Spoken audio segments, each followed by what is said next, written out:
नमस्कार मंडळी, मी आहे संतोष चकोर। मंडळी, काँग्रेस अध्यक्ष राहुल गांधी यांनी पुण्यामध्ये येऊन गेल्या आठवड्यात तरुणांशी संवाद साधला होता। यावेळी मराठीतील प्रसिद्ध अभिनेता सुबोध भावे यांनी राहुल गांधी यांची मुलाखत घेतली होती। सुबोध भावेच्या या मुलाखतीनंतर अनेक चर्चाही सुरू झाल्या। या मुलाखतीमध्ये सुबोध भावेने राहुल गांधी यांना असंही म्हटलं होतं की मी तुमच्यावर बायोपिक बनवणार।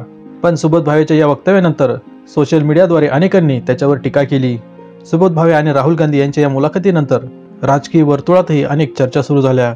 त्यामुळेच आता या चर्चांना आणि टीकांना उत्तर देण्यासाठी सुबोध भावेने स्वतः त्याचं स्पष्टीकरण दिलं आहे। या स्पष्टीकरणामध्ये सुबोध भावे यांनी असं म्हटलं आहे की मी रंगभूमीचा कलाकार आहे। रंगभूमी मला माणसाला समजून घ्यायला शिकवते, सर्वांशी आदराने आणि प्रेमाने वागायला शिकवते। रंगभूमी कोणालाच अस्पृश्य समजत नाहीत आणि मीही समजत नाही। माझे संस्कार मला माणसांमध्ये भेदाभेद शिकवत नाहीत। मी शिवसेना चित्रपट सेनेचा उपाध्यक्ष म्हणून काम करतो आणि मला त्याचा अभिमान आहे। माझ्या सर्व सहकाऱ्यांचा आणि माझ्यावर ही जबाबदारी देणाऱ्या उद्धव साहेबांचा माझ्यावर विश्वास आहे आणि प्रेम आहे। आजपर्यंत मी मोहनजी भागवत, शरद पवार साहेब, देवेंद्र फडणवीस साहेब, राज साहेब, रामदासजी आठवले या सर्वांना अतिशय प्रेमाने भेटलो आणि त्यांच्याविषयी माझ्या मनामध्ये आदर आहेत।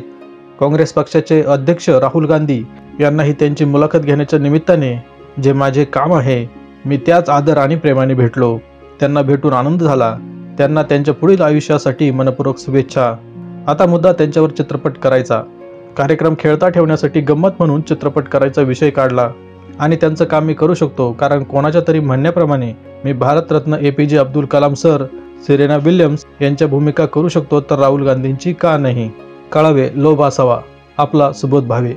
तर अशा प्रकारे सुबोध भावेने राहुल गांधींच्या घेतलेल्या त्या मुलाखतीबद्दल स्पष्टीकरण दिलं आहे।